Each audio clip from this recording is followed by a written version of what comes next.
Hey everybody, my name is Zach REDRUP. This is the It's Not a Phase podcast, and on this episode I'm joined by Of Virtue guitarist and vocalist Damon Tate. We talk about the band's new album, Omen, signing to a rising empire, discussing difficult topics such as sobriety and anxiety in their music, how the band has progressed over the past 15 years since their inception, and loads more. Now, if you enjoyed this or any other episode of the podcast and you want to show your support, there's a few ways that you can do that. Number one, leave a rating and review wherever you're listening to this. It takes just a few seconds and it really does help. Number two, share this on your social media, whether that be Instagram, Twitter, Facebook, wherever. Or number three, if you want to go the extra mile, you can pay a little bit each month to join the Patreon, and in return you'll get access to episodes early along with some other perks, or you can pick up some merch from the store. All the links to that and the podcast socials where you can follow us can be found at itsnotaphase.co.uk. That's itsnotaphase.co.uk. And now with all that out of the way, let's jump right into this week's episode of It's Not a Phase. What's up everybody? Thank you for joining me on this episode of It's Not a Phase, where I'm joined by Damon Tate, who is the guitarist and vocalist in Of Virtue. How you doing, man? I'm doing very well, man. How are you doing? All good, man. All good. Like we were just saying, you know, my work day's over. Yours is just about to begin. So just switching roles here. Oh, absolutely. I mean, that's the unfortunate life of being an adult sometimes, but yeah, responsibility, bills, all that kind of fun stuff. Can we just go back to simpler times? Yeah, simpler times. I wish. So obviously the big news with you guys is new album on the way, Omen, out September 29th on The Rising Empire. How are you feeling about putting this album out there in, you know, compared to your previous records? Because is this album number 4, I think? Yep, this will be the 4th full length, which some people, we do have 2 older records, people. You can go listen to them if you want. They're still pretty awesome. But yeah, this will be our 4th overall record. Honestly, couldn't be more excited for this one specifically because it just feels like, honestly, man, and in a way, everything is different. It just feels like everything about this one just feels like it's got a little more legs, a little more weight to it. Not that the other stuff is bad by any means, because it's like they're all chapters in the ever-evolving book of this band. But it's like, yeah, this one is like, maybe it's because of COVID, you know, having the long layoff, not really being able to play as many shows, like, but we were still busy. You know, we're all growing up, growing older a little bit, and it's like you learn from some mistakes that you've made, and finally get to that point where I don't want, like, we have always kind of had like an attitude of like, we need to like serve ourselves first with the music. And in this case, it was like, because of that kind of finality to things, how it felt at, you know, certain times, it was like, well, we're going to go out guns blazing, man. It's called just put everything out there that you want. No idea is bad. Let's even start not even writing on our own. Just get together and see, like, let's just hang out. Let's be friends. Let's, you know, do this as if we were doing it when we were younger, just showing up and just having fun with it, having a blast, less business, just, and I think it's going to be, I don't know, it's my favorite thing that we've done. I know it sounds, you know, you got the cliche from all artists, but this really does, like, it has some teeth that I think that we haven't been able to show before. So I'm so excited. Yeah. I mean, you definitely kind of showcased that this is a kind of a new era for the band with the Sinner EP last year. And yeah, like you say, with you being this band for so long, I think you guys formed in, you know, back in 2008 at the very beginning. But to be in a band for that long and to keep it going for that long, you've got to have fun with it. It can't just solely be business. You've got to have fun and enjoy what you're doing. Absolutely. And that's the main premise is like, it is a job at some points, but you know, these are my best friends. These are people that you're going to spend years of your life with. These are people that, you know, I want in my life. And it's like, if we didn't enjoy what we were doing, I'm sure there could have been plenty of times that we could have just been like, oh, we'll call it a day, or maybe this isn't going the way that we thought it was. And it's like, no, we'll just keep tweaking it, keep going back to the drawing board. But having those experiences and everything throughout the years and adapting, evolving. And then finally, it's like, you know, sometimes it just takes a little while to get the mixture right. You know, maybe different members leave, things shuffle around, life situations change, and it just kind of opens up a different set of doors. And it's like, okay, if we're going to do this and do this the right way, we're all in now. Not saying that we weren't all in at any other points, because we were, but it just, again, feels different. Just feels like there's like a totally different light thanks to, people like yourself, people all across the world that if you're booking shows or just wanting to talk to us or this and that, and it's like that's never lost on any of it. It's like you said, you're working. You could pick plenty of other things to do with your day. I have to go to work here in a little while, but it's like we both love what we do, and it's like let's keep lifting each other up in the process, and you never know where any of us are going to get to. That's kind of the crazy thing too. Yeah, definitely. I said before, like this is coming out on A Rising Empire, who I think you signed with, well, you announced that you signed with around April last year, I think. What's it been like working with them as a label? Oh, they've been fantastic. It's, they're based out of Germany. We're one of a couple, US bands that they do have. So it's nice. Like when we did have the conversation about partnering together, working together, it was, one of those things where kind of everybody wants to branch out a little bit. They want to experiment. They want to grow in new ways. And their pitch and everything else, it worked with what we're trying to do. Yeah. And I think since then it's been all gas, no brakes, man. Like they've been fantastic. Had a chance to meet everybody earlier this year at Full Force Festival. It was awesome. It was an honor to, be able to actually put, a face to the people that we've been working with. So yeah. Can't say enough kind words about everybody over there. Have you noticed, with them being based in Europe, kind of like an influx of European fans your way as well? Yeah, absolutely. It's for whatever reason. I mean, we've had a pretty good, I guess we figured this out in 2016, 17, but the internet does exist. It does. Music, people can listen to music that is not geographically specific. Some of my favorite bands growing up, it's like, they would either be in the UK or they'd be in Japan or Australia. And it's just kind of a far out concept sometimes where you're like, oh, shoot, somebody in Dusseldorf is listening to our stuff. But yeah, no, it's been great getting, and especially touring like over in Europe and in the UK is very special as well. Like we love the United States, but it almost feels like there's just a little bit extra sometimes when you get to those like other markets, and it's like, maybe they don't get as many outside bands, or some places don't get as much. So it's like there's a little more to cling to it. But it's unimaginable, man. It's like I remember the first time that we played an international show, and I couldn't believe it. I was like, yeah, this is nuts. You guys go harder than we do sometimes. I'm like, dude. I guess as well when you think about touring, it's very different compared to the US in terms of just something like driving. So you could drive for 7-8 hours to get from one show to another in the US, whereas driving 7-8 hours in the UK, you've basically got across 80-90% of the country. Yep. Oh yeah. Yeah. Which is cool in some ways where it's like, the shorter drives are definitely nicer. I realized people don't really like to drive between cities. Like I was talking to them like, oh man, it's an hour drive. That's a lot. And I was like, not really. Some bands are like that, unfortunately. Yeah.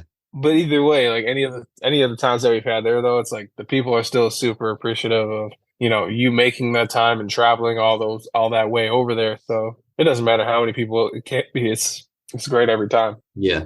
Well, talk to me about the title of the album, Omen. Why did you settle with that as the title for the whole collection of tracks, and how do you think it kind of represents the album as a whole? So Omen, we picked that because it kind of just, we wanted something that, again, had some weight to it. It could stand on its own. And the way that the songs kind of play out with some of the themes and everything, it's that kind of mantra and kind of what we were feeling a little bit during the layoff, where it's like the mistakes that we made and what we know now, if we could tell that to like a younger version of ourselves in this band as just, men growing up, people growing up, it's, would you try to dissuade us or yourself from making the mistakes that you did that got you to this point? Or was it necessary to go through kind of like the heartbreak, the tragedy, the wherewithal to be able to see if you can, stand on your own too, and kind of take what life is inevitably going to give you. Now, in some ways, the stuff is self-inflicted, and that's kind of like more of the theme of the record, where it's like, you don't always have to go through certain things in order to gain perspective in life. It's like, do as I say and not as I do in some ways. So we wanted something that could be a descriptor, like a big descriptor word for that. And we wouldn't have to make a super long, like I love long titles and everything else, but sometimes just having that one like impact, one word to describe all of that, that's kind of where we decided to go with that. Yeah, sometimes simple is best. It just kind of, you don't need to have this huge sentence for an album title. No, they can be cool, but sometimes we're not quite there yet, I don't think. Yeah, maybe the next album you have like a paragraph for a title instead. There you go. Yeah. So yeah, this is your first full length since 2019's What Defines You. And, a lot has happened in those 4 years, not only, in the world, but, within of Virtue, the band. What would you say has changed with the band that kind of is portrayed and represented in this new record, that comes forth in this next chapter? The thing I think that's changed is just, I would say, kind of like our outlook on the music industry as a whole, our personal lives, where, again, not to tie everything back to COVID, but it really was a thing where it shut the world down. It shut down like what we do, our livelihood, your livelihood, like a bunch of people, not even just in the musical space. Like, we're still dealing with some of the fallout just economically here in our home states and a few other places. And for us not to acknowledge that, A, I think does a disservice to everybody. B, it's because of that notion and of the uncertainty. It actually gave us the perfect cover of, like, I was telling somebody, writing songs that not only, you can connect with and want to like bang your head to, but it's like really inspire, like going back to the roots of like why we got into music in the first place. Well, some bands like Linkin Park or Korn or Slipknot, or, just artists that we could really connect to and made us want to actually be musicians, and having that kind of power and message and delivery. That was the thing that was like the driving force of like, all right, if you're going to do this, you've been honest before, but now it's really time to amp that up. Like, you all have stories. Like, I wasn't as comfortable with talking about my sobriety or issues that I've had in the past with drugs or substances in a public forum, but it's one of those where it's like, it's not a unique story to me, but my journey is unique. My story is unique because it is me. And people do want to hear that there are people out in the world that I may be able to reach and say, hey, maybe I'm not, I'm here. I was where you were at. And then there's people that are beyond where I'm at as far as, years and experience. But it's like, I still have a voice and I can still provide some perspective in that sense. Same thing with Tyler, same thing with Mike and Ryan.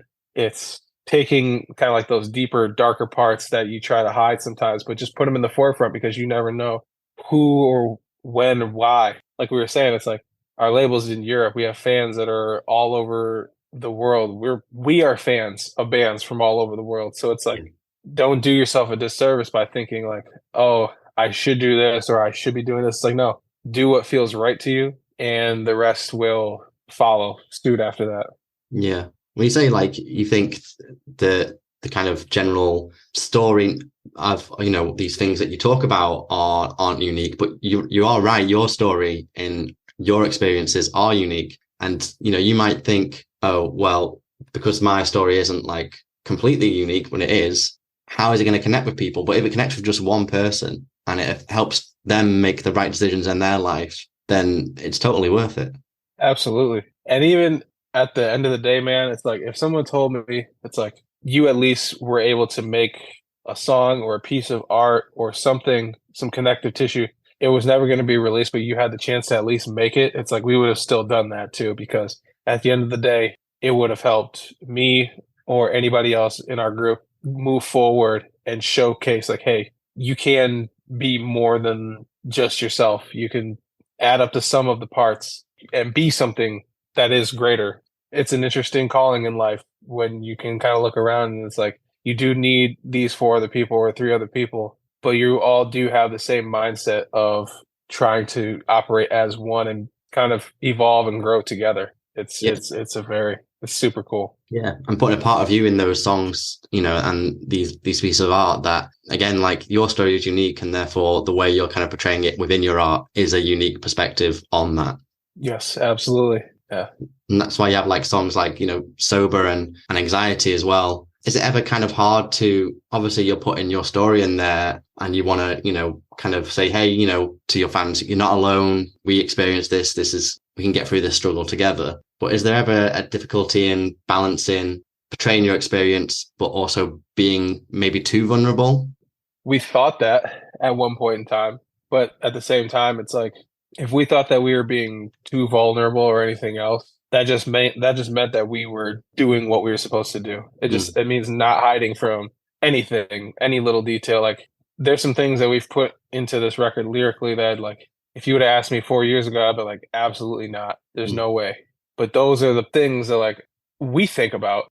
And when other artists have, showcased their ability to be able to go that deep, it's like it is possible. You just have to work it out with yourself first to be like, hey, maybe something traumatic happened, but it doesn't have to define who you are. Or you saw something that, maybe it was always scary to speak on, or, you were uncomfortable about it, but it's such a thing nowadays where it's like, hey, you just let it out there. There's someone that someone that this is going to connect with. It's impossible not to. So it's like there's the risk of being too sensitive or too vulnerable. We had to get past. That's just a fear of the unknown, man. It's a fear of putting yourself out there. It's, somebody might not respond how you think, but there's going to be 10 other people that are like, no, that's how I feel. That's how this is happening. So it's like a catharsis for you. And if nothing else, you're in like with the song Anxiety, you're teaching people how to spell the word anxiety. So there's always that. And you get a little school in there too. There's nothing wrong with that. Exactly. Education in the album there. So of course, there's a lot of new music for fans to sink their teeth into on this album. But, you've also got almost the entirety of the Sinner EP on there. I think the only song that's not on there is Echoes. Is that right? Yes. Yeah.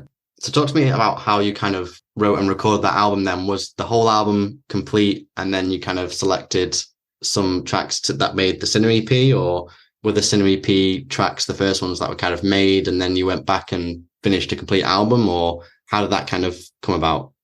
It's kind of just been a very linear process. Like we didn't write the record all at once. It was just kind of like let's just take it as it comes and see honestly just where we're going to go. We started writing a lot of it in 2020. Like Hypocrite and Floating were actually the first two songs that we wrote for the record, but it was one of those where our process changed at that time, where instead of just doing everything ourselves, it's like we were thinking around on the internet with our friends at the time, like making beats or just writing stuff. And we realized like, hey, we have a ton of friends that like are talented, that want to get their names out there.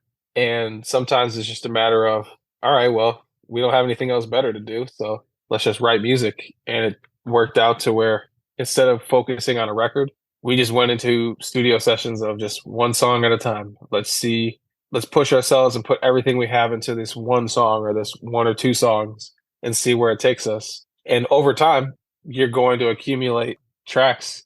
And once you get enough of them, it's like, all right, well, we have 5 or 6 solid ones. Let's start putting them out and see what people think about them. Because again, and this is just more of like the mistakes that we've learned from. It's like, if nobody's checking for an album, it's like, we're not going to give you 10 songs, 12 songs, because A, we don't have the money to do it on our own. Yeah. And then B, we just want to make sure that everyone's digging what we're doing. We dig what we're doing, but we're also doing it the right way. So, the EP made sense, gave us a chance to do some really cool marketing, learn more about social media so that way we could push that out to as many people as we could. And over time, it's just kind of like, hey, just keep doing it. This seems like the model that is working. It's kind of like a TV show in a way, like old school. You got one episode per week, and you had the build up, you had the, finally when you had a chance to watch it and then digest it and talk about it the next day, it was like it's a cool feeling that I think is lost sometimes, because like you could literally just go binge entire seasons of stuff, or someone's full discography is on there and you can listen to it in a matter of a couple of hours. And it's like, we just wanted to know, I guess. And it probably sounds weird, but it's like, to know that people actually care. We just wanted to make it to where it's like, hey, we're just going to do a little bit at a time. It's manageable for us. It allows us to be as creative and dive in as much depth as we can with each song to, write the story of whatever this next chapter is going to be for us. Yeah. Well, I guess as well, because you're trying these new things, I guess it's a way of you kind of testing the waters to put that Sinner EP out there, kind of seeing like, does this sit with people? Does it not sit with people? What songs are resonating more? What things are we trying out that really works with the fans? What kind of things are we trying out that maybe don't sit quite as well? And I guess that kind of informs you going forwards when you were creating the rest of Omen. Like, where can we kind of take this? What are we enjoying as well? Absolutely. And it's at first, like, especially with a song like Sinner, where it's like, it's still probably like one of the most different sounding songs on this whole record, you know. But that's the kind of stuff where it's like, you know, we were kind of nervous at first. We're like, ooh, we're not sure if people are going to dig it, but we do.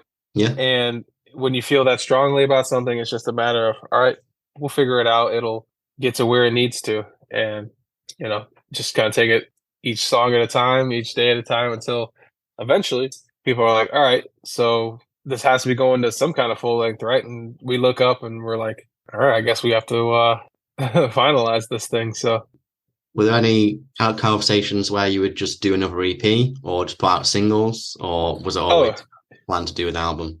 I mean, album was kind of like a last resort, but right. I mean, we talked about doing like multiple EPs. We talked about just putting out singles. We talked about like a short record, like everything under the sun. But once it got to the point where it's like, all right, you know, we've put out, you know, the Sinner one, we've put out Cannibals and Anxiety, you know, and it's like, okay, well now you're starting into the territory of it. It makes sense to put out a full length, get everything batched together, and have a whole body of work to start representing what this next phase for us was going to be. And again, we're just happy that people are genuinely interested. I think we've done something. We've crafted a story that is, again, it's all us. It's all our innermost feelings. It's stuff that we've had a hard time, demons we've had to overcome, you know, loss, just the struggle of not even just being in a band, but just, I don't know, life in general, you know what I mean? Yeah. Well, I guess it must have been, you know, kind of tempting to go down the EP or the singles route just because of the way that people consume music now, right? Like it's just this playlist culture and people, as you said before, they just want to binge stuff. So we just kind of put out content quickly. Whereas, like you say, if it just makes sense you're putting these singles out, it all kind of sounds and works in one body of work, then why not put it out as an album? Absolutely. And that's kind of the payoff for everybody else too, where it's like, you know, you look at rap or hip hop or pop and kind of see that model that's been introduced into rock. And yeah, again, people's attention spans are short. Mine's even probably a little bit shorter nowadays than what it used to be. Like I'll still listen to full records from like my favorite bands, but again, if Linkin Park, you know, obviously R.I.P. Chester, but it's like, man, if they just drop like a whole record, it'd be like, ooh, that's kind of a lot. That's a lot to digest with everything going on. But it's like one or two new songs here, or, you know, X band X, just, you know, keep dripping them out. And then when you've heard enough over time, you're like, all right, cool. I know all these songs. I want to hear all these in a row, maybe with a couple new ones. And it's just a different way of listening to music nowadays. Yeah. That you do have to be aware of. Otherwise, you could be in that situation where you're so heavily invested, but I don't want to say like the return's not there because it sounds too business-like, but it is kind of an unfortunate reality where it's like people do have to want your stuff in some ways. It's like people are going to consume 10 songs the same way they're going to consume 2. You know, do you need to eat 10 cookies in one sitting? Probably not. Sometimes you have to. Yeah, you know, every now and then. Yeah. But you'll have a stomachache afterwards and you might not come back to it for a little while. That's true, yeah. And you got one of these tracks, one of the new tracks on the album, Floating, which you've got Rory from Dayseeker. What was it like working with him? How did he kind of come on board onto the project? So we've kind of always existed in parallel, I think, with Rory and that band, where the record that they did before Sleep Talk, they worked with the same producer that we did for What Defines You, Josh Schroeder. So Josh had a relationship with him. We've always just been, you know, casual fans of the band. When we went to mix this last record with Dan Bronstein, who also worked with Sleep Talk and, you know, their newest one, it kind of worked out where it was like, you know, we were looking for a feature. Honestly, just shot him and his team a message out of the blue. And I would say, thankfully, he liked the song that we pitched, you know, what we were thinking. He shot some ideas back and forth with us and knocked it out of the park, man. Like, I remember, like, we got it back and I was like, holy smokes. Like, this sounds great. And it's cool because it's the lone feature. Like, it's one of those, like, we do love collaborations. We love working with different people, but it's like, this one was like, it just felt right where it was like, he has a voice that can accent certain things and get this emotive quality out of the song that we were looking for. And we're just happy that he came through and made it as great as he did. Yeah, and killed it. And I guess as well, with you wanting to kind of like introduce this new era of the band, you didn't want to have too many features on there anyway, because you want to kind of like showcase yourself, like, this is what Of Virtue is now, this is what we can deliver. Oh, absolutely. But at the end of the day too, though, it's like we're still fans. We still love art and the creative process. And if, we've been collabing with other people, it makes sense to want to hear some of that as well, just to be like, what can this sound like, or what can this be when you have the fully evolved, like Tyler showcasing everything, myself showcasing everything, Mike, like everybody being able to take turns, and then also introduce an outside element and be like, well, this is also what you guys can do, with these types of collaborations. And it's like, hopefully it opens the door for some stuff down the line. You know what I mean? Yeah, definitely. Are there any particular artists that you would love to, have feature on one of your songs, provided, you created the right song for them? Ooh, man. I mean, there's a ton. Like, I love Spirit Box, Bad Omens, even like some stuff, like there's a band called Unity Texas. Like, those dudes are awesome. They're friends of ours. Like, doing some stuff like that, like some non-metal or more like hip hop based or pop. The singer of Mothica, like having somebody like that on a track, as long as it sounds good to me and it's just we're having some fun, it could be anybody, really. Yeah. Well, I think it's good that you with the kind of experimentation you've done from the Sinner EP onwards, because now that you've kind of shown fans that you aren't just like, straight up meat and potatoes kind of metalcore, you do all these kind of different things, you can then like go in, like dip your toes into other waters and work with all these other artists, and it won't be such like a shock to the fans that you're doing those kind of things. Yeah, absolutely. Absolutely. And people are smarter than other people sometimes give them credit for. It's like, we're kind of in like this musical renaissance now, where it's like people are trying things, doing different things, and being able to see like, oh, what you thought could only exist in the mainstream. It's like over here, like a band like Sleep Token is so weird and heavy and just atmospheric, but they're, dominating regular like radio. Like, so to be and exist in a musical time where people are that accepting and that open, it's like we would be remiss if we didn't participate in that level of, collaboration, openness, being mindful of just not putting yourself off into one box. Like if that's what you want to do, then sure, again, more power to you. But for us specifically, it's like we've always done well when we're not boxed in, So it's probably for us best just to keep that mindset moving forward. Like anything is, on the table. Nothing is off limits. Yeah, you're right. Like some bands do well in the box, right? Whereas some bands do better outside the box, and some bands even are the ones creating the box. The box, exactly. Well, the spirit box, you could say. Hey, so they're so great. So yeah, like we said earlier, Of Virtue's been a band since around 2008, I think. So we're looking at like 15 years, and as with any band, there's been ups, there's been downs, there's been member changes, there's been sound changes. But it really feels like now, especially from the Sinner EP onwards, there's been kind of like this kind of soar and, kind of like a wind change. And you guys have really started like making some big impressions within the scene. And I think that kind of just proves that sometimes with projects, obviously there's bands and podcasts or whatever that kind of get overnight success. But a lot of time it's just kind of like grinding and, doing your best, and eventually something will come out of it. So I guess my question is, what do you think has helped you to push through all those kind of trials and tribulations over the 15 years and all those difficult times? And what advice would you give to others who are kind of like maybe hit that wall in whatever project they're working on? I guess my only advice is really just be honest with yourself, because in a lot of ways, it's like the thing that has kept us all kind of going is I won't say it's a lack of like not knowing any better, but it's just like, it just felt right. It's something where, again, I was going through a whole bunch of stuff in my life where maybe some of my mobility was limited. Maybe I just had things I needed to work through as far as like, again, road to recovery, whether it was financial, other life choices that were made. And it's just like, at some point when the switch is flipped and you're like, you know what?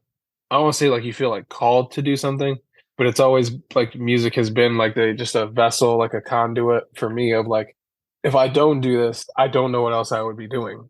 I could have a career, I could work, and I've had jobs and all that. It just never felt, I guess, like what I was supposed to do unless I was doing this in conjunction with it. So being able to learn more about like the business side, being able to incorporate that somewhat into my decision making with certain things, along with everything to where it's like it can be more than just the music. Like I said, you're involving other people, you're involving outside influence in the sense of take it from just being in, your parents' basement or whatever the case, and let's see how far we can go. And it's like, as long as everybody's putting in their work, doing their part, it's a ride I don't want to get off of because it's yielded some of the best memories, some of places that we've traveled to, people that I've met.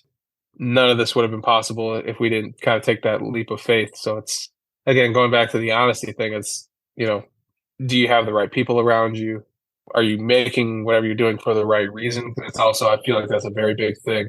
People, can pick up on that. It's like, you can tell, like, if you're listening to a band and you're like, well, they're good, but is this really them, or are they just copying, or are they just doing this? And it's like, don't worry about what other people say for the most part. Like, somebody told me at one point in time, people do not know what they want until they actually hear it. You're like, oh, it's sound like Spirit Box. It's so simple. It's like, no, they had a unique journey to get them to where they are at, to sound the way that they sound.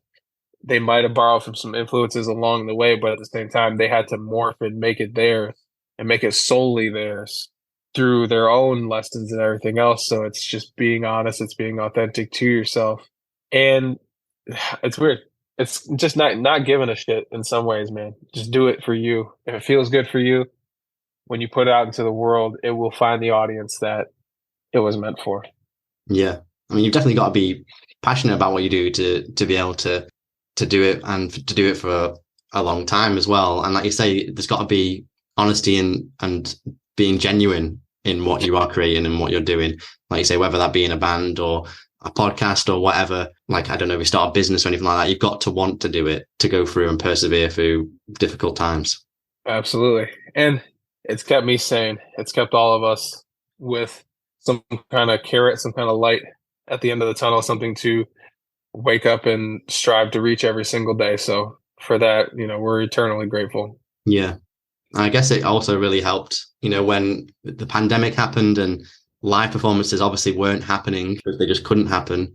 And you guys kind of like took stock and worked on this new music and kind of your social media presence and stuff like that. And as a kind of like the fruits of your labor from that is, this influx of new listeners from all around the world.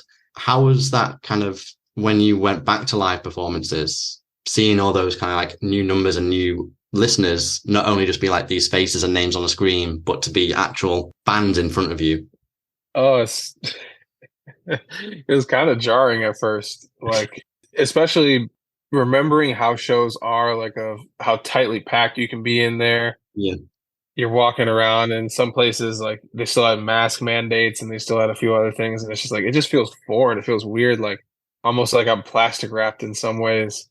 But once, we got back into the swing of things and you could like play and feel the audience energy again and feel that love that was kind of missing from just the cold, like, live streams or doing stuff it was like, no, this is, you fall right back into it. And sometimes you fall even a little bit harder. You know what I mean? Yeah. Cause you've been deprived of it for so long.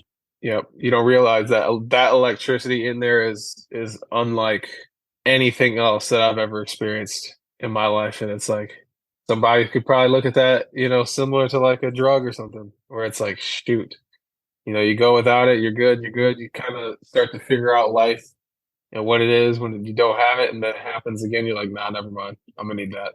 Yeah. It's like water. It's like water. So, you've got all these achievements. I think you've been in the Billboard chart a few times. You've got millions of streams, international touring. Like, I think you weren't that long ago over here doing the UK Tech Fest. What else is on the Of Virtue achievements bucket list? What do you want next? What's the next goal? Oh man. Well, Next goal is honestly to get this record out. That's first and foremost. So like I said, September 29th, can't come any sooner. We'll be back over. We're doing the Swallowed by the Earth tour. We're supporting Being as an Ocean.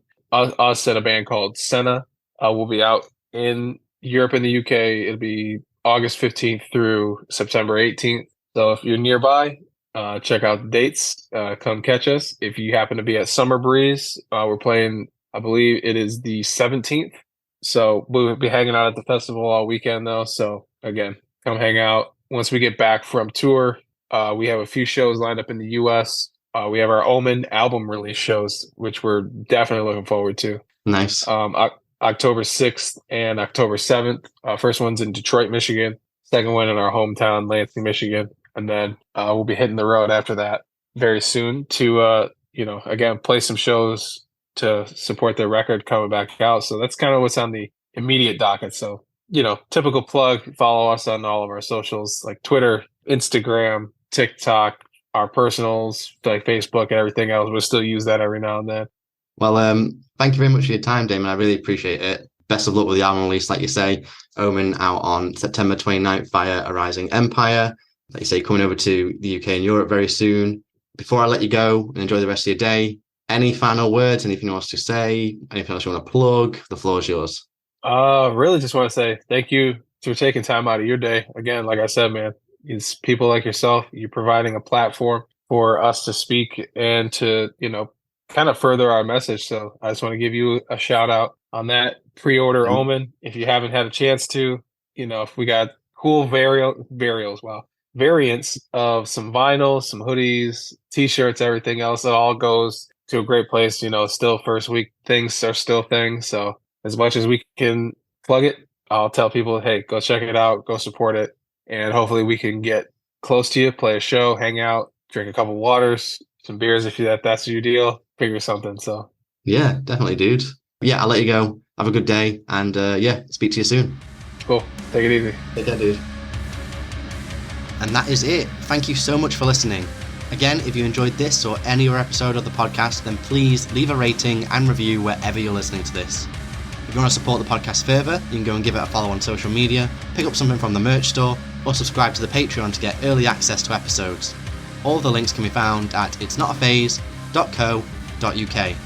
That's itsnotaphase.co.uk. Thanks again, hopefully catch you on the next one, and remember, it's not a phase, it's a lifestyle.